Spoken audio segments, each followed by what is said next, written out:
So hello students, welcome to EduTap. In today's video, we are going to discuss detailed syllabus for your NABARD examination. यहाँ पे we will discuss both your phase 1 and your phase 2. But the first question is why this detailed syllabus is important? तो इसको बड़े ध्यान से सुनो.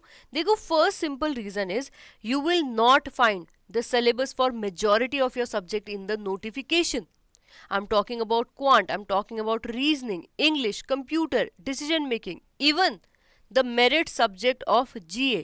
इनके लिए आपको सिलेबस नहीं मिलेगा. ओके तो पहले तो अगर आपको सिलेबस पता है तो आपको पता चल जाएगा कि भाई ये सब्जेक्ट्स कैसे प्रिपेयर करने हैं. The second thing is you will come to know what topic to prepare and what topic not to prepare. जैसे आपका क्वांट, रीजनिंग, ये आपके सारे subjects also come in your SSC examination, they also come in your CAT examination, bank PO examination, SBI examination. So आपको इन subjects में क्या topic करने हैं वो भी आपको कब पता चलेगा, when you analyse the syllabus. Right तो चलो शुरू करते हैं. But the first thing, I hope आपको पता है कि आपके फेज 1 में 8 सब्जेक्ट आने वाले हैं, as you can see here. अब इसमें जो आपका ईएसआई एंड एआरडी है that is common with your phase 2, और फेज 2 को आपको सिलेबस मिल जाता है. तो इसीलिए आपको ईएसआई एंड एआरडी का सिलेबस नोटिफिकेशन में ही मिल जाएगा. रेस्ट 6 के लिए आपको मेहनत करनी पड़ेगी. अब ये मेहनत कर लिया हमने. We have analyse your exam paper from 2017 till 2023. तो इसके अकॉर्डिंग वी हैव प्रिपेयर्ड कि किन किन टॉपिक्स में से क्वेश्चन आ रखे हैं, and we have given the list here. So for reasoning as you can see this is the list. तो आपके जो मेजॉरिटी क्वेश्चन आते हैं वो इन टॉपिक्स में से आते हैं. मेजॉरिटी से I mean out of 20 you will see 18 to 19 question, and for most time all 20 question just from these topic. आपको यहाँ पे बहुत से टॉपिक हैं जैसे ट्रिग्नोमेट्री वगैरह है, वो नहीं मिलेगा नाबार्ड के लिए. वो इम्पॉर्टेंट है भी नहीं, ऑल्दो हम रीजनिंग की बात करें, but this is to give you an example. ठीक है, तो आपको बहुत सारे टॉपिक यहाँ पे नहीं मिलेगी when you compare it to SSC, when you compare it to other examination, और आपको वो टॉपिक्स करने भी नहीं है. Okay, same goes with your quantitative aptitude. तो क्वांटिटेटिव एप्टीट्यूड के लिए I am not going to read one topic, you know, one by one topic, वो आपका टाइम वेस्ट करेगा. You don't need to even take the screenshot. आपको 24 hours में इस particular slide की पीपीटी मिल जाएगी. ठीक है, पीडीएफ मिल जाएगी आपको टेलीग्राम चैनल पे, तो आपने वहाँ से डाउनलोड करना है. So here you see quantitative aptitude में you need to you know prepare these 15 topic. यहाँ पे अगर आप ध्यान दोगे अगेन तो यू विल सी कि आपके ट्रिग्नोमेट्री जैसे चैप्टर यहाँ पे नहीं है, and those chapter are not required for your NABARD examination. इसी अंडरस्टैंडिंग के लिए your detailed syllabus is one of the most important thing. ठीक है, इसको फॉलो अप करना है आपने पीवाईक्यू से. तो ये आपका क्वांट का सिलेबस है. Next coming to computer knowledge. So computer knowledge में देखो बहुत वास्ट सब्जेक्ट है, बच्चों की 3-3, 4-4, 5-5 साल की डिग्रीज हैं. You don't need to go in that much detail, just prepare these 8 topic very well, और आपकी प्रिपरेशन वेल डन है. ठीक है, then coming to the English. So English के लिए देखो, don't go and try to memorise all the grammar that is there. English की question will be based on your application part, कि grammar के rules के को यूज करके you will have to find the error, you will have to find what word will be replaced, you will have to find what word can come in blanks. So आपने application part पे focus करना है English में. यहाँ पे मैंने कहीं भी ग्रामर नहीं लिखी है, सो प्लीज डोंट गो कि मैं ग्रामर्स के रूल को रट रहा हूँ. Avoid doing that. Right, next coming to the decision making. So I do know decision making is one of the newest component for you. हो सकता है आपका बिल्कुल बैकग्राउंड ना उस पर. So these are the 6 topic that you will have to prepare. अगर आपको अब ये लग रहा है कि मुझे सोर्सेज कहाँ से मिलेंगे, so we already have provided you the video. ठीक है, तो इस वीडियो को जाके देखो, you will be able to find the sources very well. अगर आपको स्ट्रैटेजी चाहिए, स्टडी प्लान चाहिए, we have already provided you video on that as well. तो उसको आपने फॉलो अप करना है. आपकी मेहनत जानी चाहिए प्रिपरेशन में. You should not go look for resources और वो टॉपिक टू प्रिपेयर. वहाँ आपने टाइम को सेव करना है, specially if you are self preparing. Right, then coming to the GA part. अब इसको बड़े ध्यान से देखो.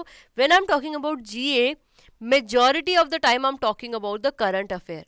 Although in the past years, you know, I'm talking about earlier than 2019, we have seen some static question that were there based on the capital and currencies, based on the dam and reservoir, these kind of thing. But in recent year, almost zero question has been asked from the static part. Majority and most of the question are only asked from the current affair part, and that also somewhat linked to agriculture or somewhat linked to economics, right? So again, this first point if you are able to cover well, you have won most of the question. I am talking about 19 question out of 20, अगर आप सिर्फ current affair को time से कर लेते हो. But regardless if you are preparing for other examination also, right, अगर आपको ऑलरेडी जनरल अवेयरनेस करनी पड़ रही है, in that case for NABARD you can focus on that part. However, again I would like to emphasize on this point. After 2019 we have seen majority of the GA is current affair. If you want to score well, please focus only on current affair. अब किस तरह के current affair? Current affair related to your book or and author, current affair related to your dam and reservoir, current affair related to your countries, current affair related to your banks and headquarters, current affair related to any event. Okay, so these kind of current affair आपने करने हैं, but 6 month के current affair आपको करो, but you have time, तो आप इसको 8 month तक पुश कर सकते हो before your actual examination. If you don't get time तब आपने 6 मंथ के लिए जाना है. Okay, next coming to your ESI. तो ESI का syllabus again you will be able to find in the notification, but वो कुछ इस फॉर्म में है विच इज वेरी कंफ्यूजिंग, तो इसको हमने सिंप्लीफाई कर दिया है. So here are all the topic that you need to do in the economic and social issues. इसमें भी इकोनॉमिक पार्ट के लिए फोकस करना आप स्टैटिक पे, एंड सोशल इश्यूज वाले पार्ट पे you should focus on the current affair. इससे रिलेटेड जितनी भी आपकी स्कीम्स है, रिपोर्ट्स हैं, जितने भी MOU साइन हुए, इवेंट हुए हैं, these kind of information you will have to cover related to your social issues. Okay, so these are all the thing that you need to do in the ESI. मैं थोड़ा सा आपकी इसमें भी help करूँगी कि क्या चीज़ आपको एक्स्ट्रा करनी है अगर आपको सिलेबस दिया भी हुआ है. ठीक है, तो इसमें आपने क्या करना है, सोशल इश्यूज से रिलेटेड करंट अफेयर में बिल्कुल अपडेटेड रहना है. अगर यहाँ फेल कर रहे हो तो मार्क्स गए आपके ESI में, चाहे आप स्टैटिक में कितनी भी मेहनत करो. Similarly if I come to ARD, तो ARD में देखो majority question will be from the static part. तो all the topics that are given here you will have to focus on the static part of those topic. Comparatively ARD का syllabus तब भी notification में अच्छे से दिया हुआ है, तो this is basically for the agriculture part जो आपने क्वेश्चंस करने हैं. Then is your rural development part. ठीक है, sorry, this is your rural development part जो आपने प्रिपेयर अच्छे से करना है. तो here you see agriculture and rural development के बेसिकली आपकी ये टॉपिक्स हैं for agriculture, and these are the topic for rural development that you need to do. Okay, again यहाँ पे कॉन्ट्ररी टू ESI आपने फोकस करना है स्टैटिक पे ज्यादा. ठीक है, स्टैटिक अगर अच्छे से करोगे तो यू विल सी आपके 70-80% मार्क्स इजीली ARD में आ पा रहे हैं, और ARD 40 मार्क्स की है, इसलिए वेटेज भी आपने अच्छे से देना है. अब यहाँ पे यू विल सी एक टॉपिक मेंशन नहीं है जो थोड़ा सा आपको करना है. आई वुड नॉट से कि एंटोमोलॉजी करो, but any insect that is related to agriculture, beneficial insect basically I'm talking about the silkworm, lac insect, ऐसे वाले, तो आपने इन ऑर्गेनिज्म के बारे में एक तो चीज़ थोड़ी सी तैयारी करनी है. इसके अलावा एक एपीकल्चर, बेसिक एपीकल्चर की कौन कौन सी बीज हम यूज़ करते हैं, कैसे उनका कल्चर होता है, थोड़ा सा ये आपने आइडेंटिफाई करना है. एंड मशरूम रिलेटेड चीज़ें आपने आइडेंटिफाई करके पढ़नी है अपने एंड पे. ठीक है, ये आपको एग्जैक्टली यहाँ लिखा हुआ नहीं दिखेगा कि मशरूम पढ़ो, but question have been asked. तो ये 2 टॉपिक आपने एक्स्ट्रा करने हैं in the ARD portion. Okay, so I hope यहाँ से आपको कंप्लीट अंडरस्टैंडिंग मिल गई फेज 1 में मुझे क्या क्या टॉपिक प्रिपेयर करके जाने हैं. करंट अफेयर को दोनों ESI ARD में आपने नहीं भूलना. ESI में थोड़ा बेटर प्रिपेयर करना है, ARD में static should be prepare better than the current. Okay, now coming to your phase 2. So phase 2 में you have paper 1, paper 2. Paper 1 आपका जर्नल इंग्लिश का होता है. 100% of the paper is descriptive in nature, that means you will have to type the answer. तो descriptive में देखो किस किस से रिलेटेड क्वेश्चन आते हैं. तो basically you will get around 3 question.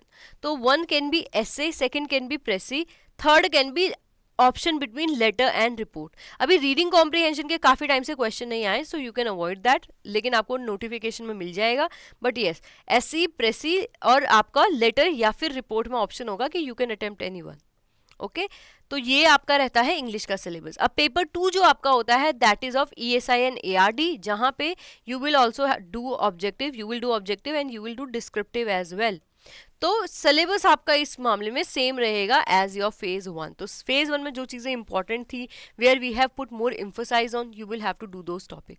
Since right now you have a lot of time in your hand, that is why I have avoided sharing the what topics are important, what topics are not important. अभी के time में आप अपना 100% दो, जितने topic कर सकते हो करो. रिवीजन के टाइम में I will come up with the updated video where I will discuss one by one कि हर सब्जेक्ट में किन टॉपिक्स पे आपने ज़्यादा इम्फोसिस डालना है. बट राइट नाउ आपने अपना 100% ऑनेस्टी के साथ 100% सिलेबस नाबार्ड के लिए प्रिपेयर करना है.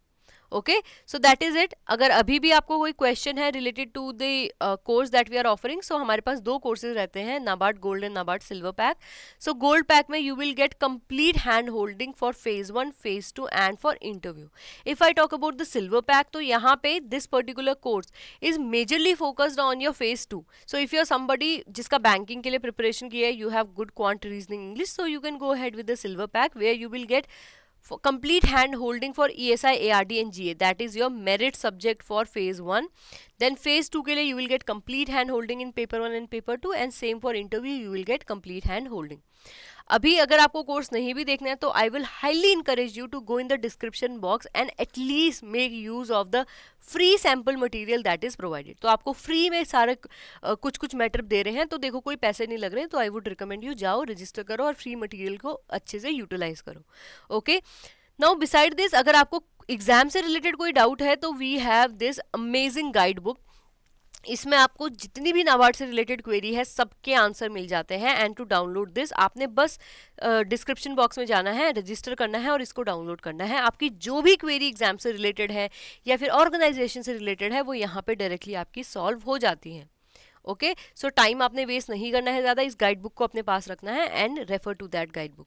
So that will be it. Thank you so much. If you're new here, don't forget to subscribe to our YouTube channel. अगर आपको इस पर्टिकुलर वीडियो की PDF चाहिए, so for that join our Telegram channel. इसमें आपको 24 hours में video मिल जाती हैं. Okay, so thank you so much and have a nice day. Prepare well for your exam.